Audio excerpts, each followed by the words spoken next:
So, getting to San Diego, what is your advice to get to San Diego? I would say get there early. Don't get stuck in like rush hour traffic or anything like that. I've had friends, take the train, and that seems to work really well. I tend to go preview night like the morning of and check into my hotel and kind of just relax. Yeah. Before I get in line for preview night.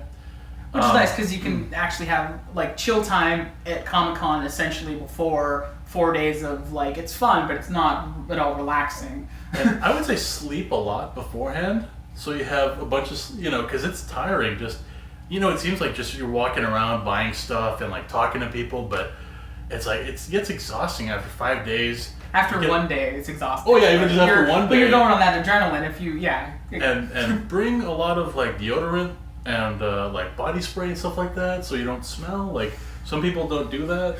So a lot of people don't do that. And I remember the first day, this was way back in like 2009. I was waiting, they used to do registration where you had to wait outside and so I was waiting outside to get a ticket, and like this person, we were outside, they smelled that already, and it was like Thursday. It's not even starting it. Wednesday morning or something like that. You're starting off on the wrong foot when you're dirty before the convention has begun.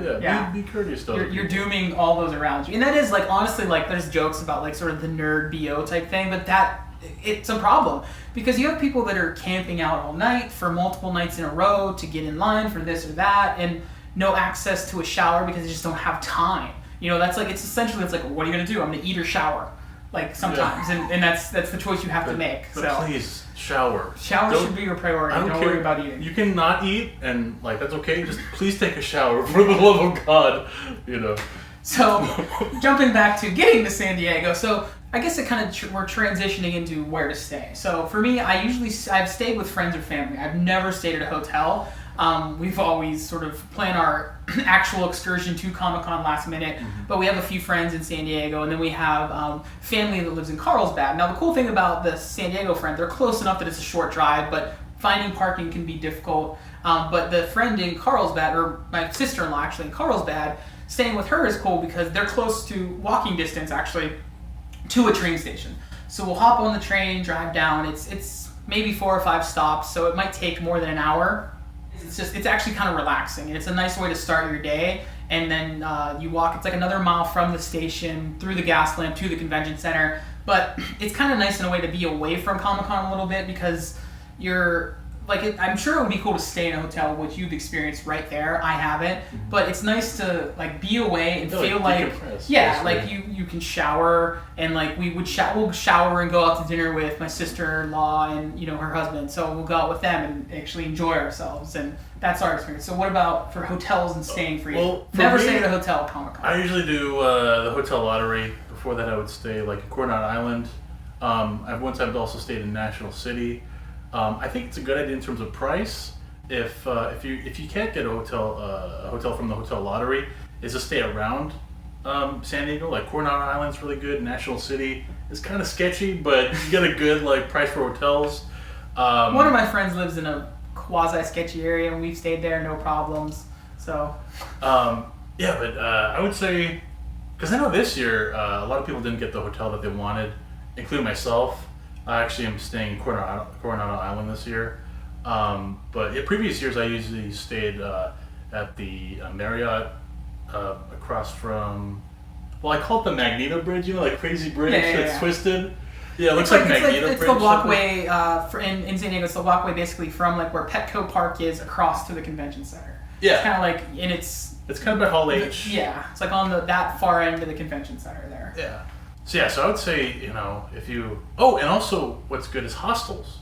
A lot of people don't think about that. The hostels are really cheap. And it's always exactly like the movie, so... exactly like the movie. But yeah, the San Diego version. I refuse to stay in a hostel for that reason. Oh, really? Yeah. Oh, yeah, I don't either. But I'm just saying, if you're desperate, like hostels... That's only in Europe. Like this is San Diego. San Diego, people are so nice. Yeah, but the price-wise is obviously the part of the benefit of like a hostel or something like that. I'm sure there's people, too, that like, rent rooms... We actually looked into it this year, Airbnb. We didn't do it because it was kind of everything we would be interested in was booked because we looked into it like 2 days ago, and this is less than 2 weeks before Comic-Con as we record this.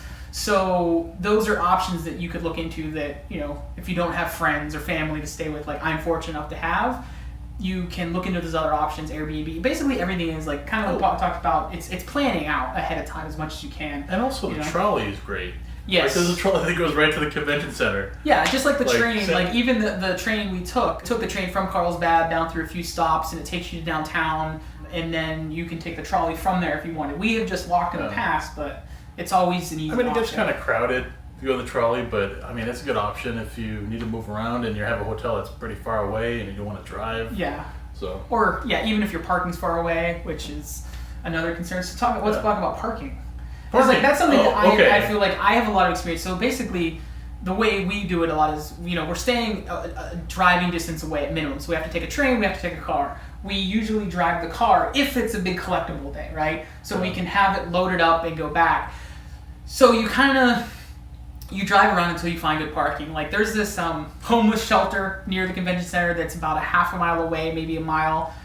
And I have always found parking there, but I've always been terrified of parking there because you have, especially like I said, if it's a collectible day, not that homeless people are going to be experts on the value of a G.I. Joe Transformers toy, but it makes you paranoid, at least to me, all day where I'm in the convention knowing there's a stuff in my car, because then we'll get it from the floor, take it back to the car, go back to the convention. I thought they were just waiting for Hall H. I never even knew that it was like a homeless shelter.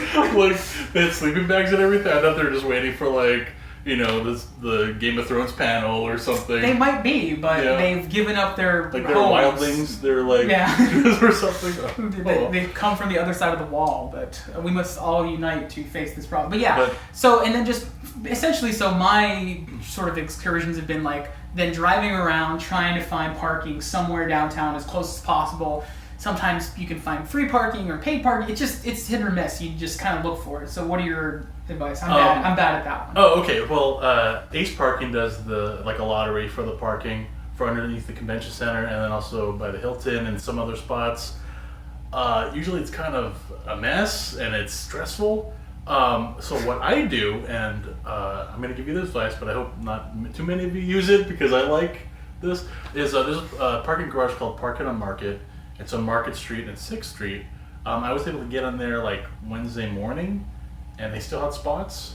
So you can use that, but please, not too many of you use that. Just like talk amongst yourselves or something, or But that is helpful. I've also parked in Coronado Island and then took the ferry over. We swam over. And then amazing. Took an Uber back to my hotel and. Uber is so helpful nowadays. Even transporting your stuff, or going to your hotel. One year we were lucky. We bought a bunch of stuff, and our friend was unemployed at the time that we were staying with, so he drove us each day to the front door of the convention center. And at the end of the day, he picked us up and we loaded the car up and went home. It was awesome. So it was free Uber and free place to stay. So that was nice. Yeah. But I would say obviously, for those of you who aren't that fortunate, don't have a San Diego friend that's willing to do that, or isn't at the time jobless, those are the paid versions of exploiting your friend. You can make sure he doesn't have a job. Try to. We've been strategizing, Jim. Jim, if you're watching this, we've been strategizing how to get you fired from your work, just so you can pick us up again. I think that was only the first year we went to, Judy and I. So hey, Jim, I think Jim's doing drugs, or something. Yeah, and I think he works in HR, so that'd be a huge conflict of interest for Jim. He wasn't very human, and he was not a resource. Thank you guys so much for watching. Remember, Josiah is right, as is Paul. Yeah. So be sure to like, subscribe, and comment. Please share what are your experiences from having gone to Comic-Con, or what would you dream it would be like in a perfect world. And you know what? If you see us there, just say hi. Yeah.